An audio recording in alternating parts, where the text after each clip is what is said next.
Commentaire sur l'exercice 17.1, donc le 6, essentiellement 6 de la feuille 35.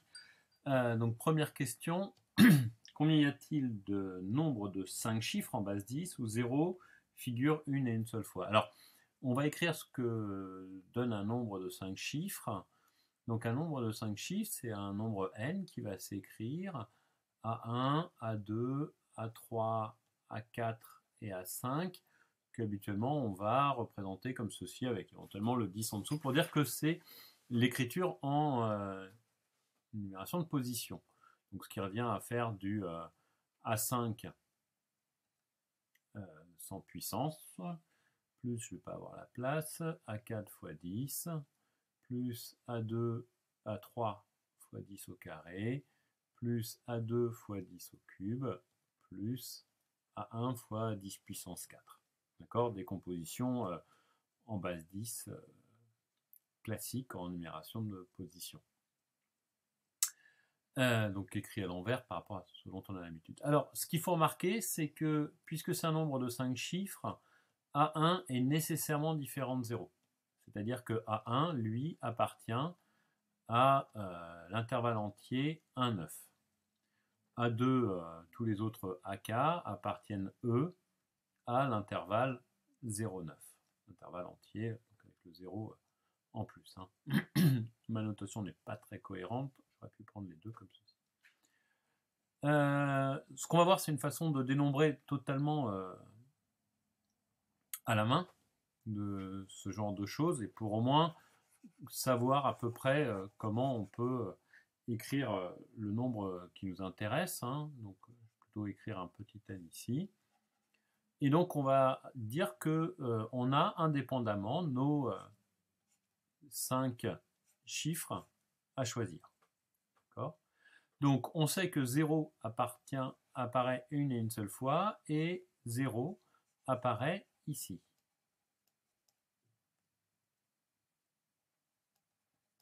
Donc, ce qui veut dire que A1, ben, on a exactement 9 possibilités.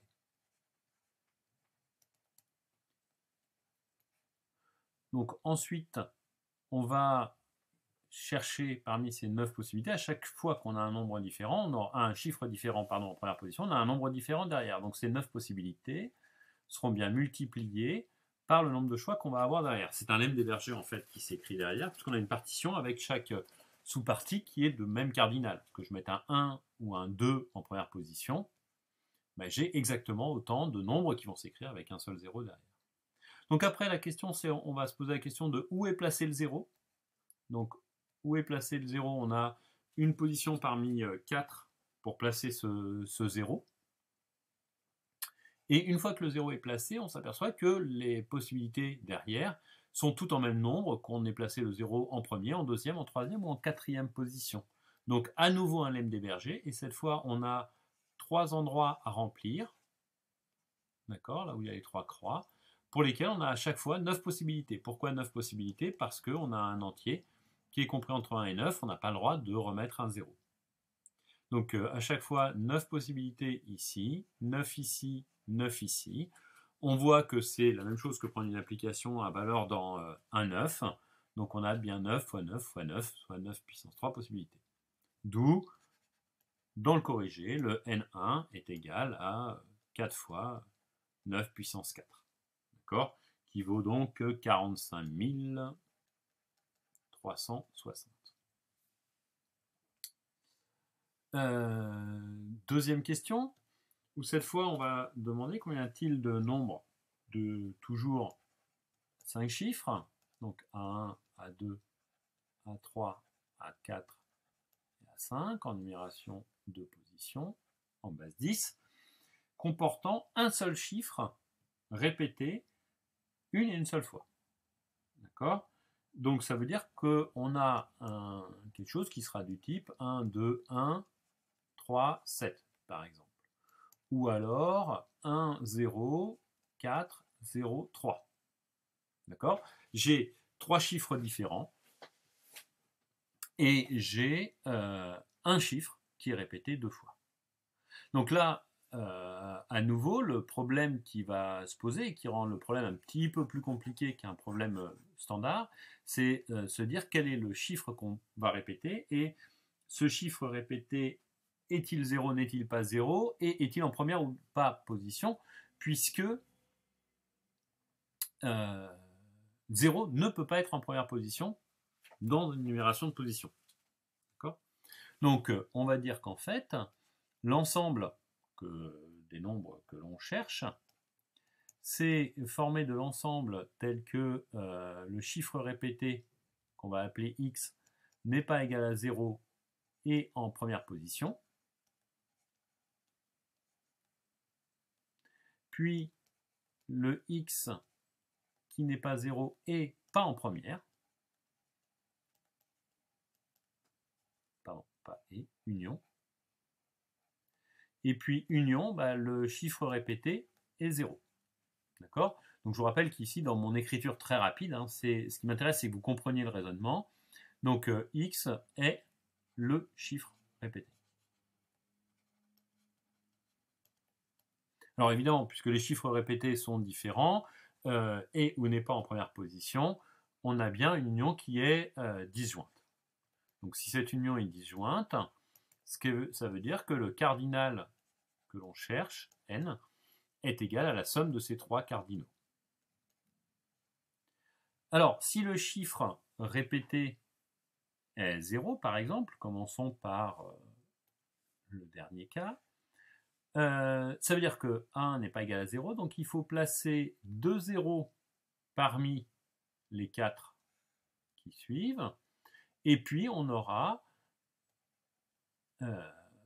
3 chiffres, donc chiffre 1, chiffre 2, chiffre 3 à placer, tous les 3 différents. Donc, premièrement, établir les deux positions où sont le 0. Donc, on obtient bien notre 2 parmi 4 positions, où se situe le 0. Et puis, les 3 autres chiffres, d'accord, on va se poser la question du nombre de chiffres que l'on peut choisir. Alors, une des façons de raisonner, c'est de dire que pour C1, j'ai 9 choix, n'importe lequel entre 1 et 9. Pour C2, je vais avoir 8 choix. Pour C3, je vais avoir 7 choix. D'accord? Et en fait, on va obtenir que ceci va nous donner 9 fois 7 fois 6, c'est-à-dire, on retrouve bien le A9,3 de l'énoncé. Ça revient en fait à trouver une injection, de l'ensemble 1, 2, 3 dans l'ensemble 1, 9. D'accord? Injection me garantissant que toutes les images sont 2 à 2 distinctes. Donc voilà pour le nombre de solutions tel que le chiffre répété est 0.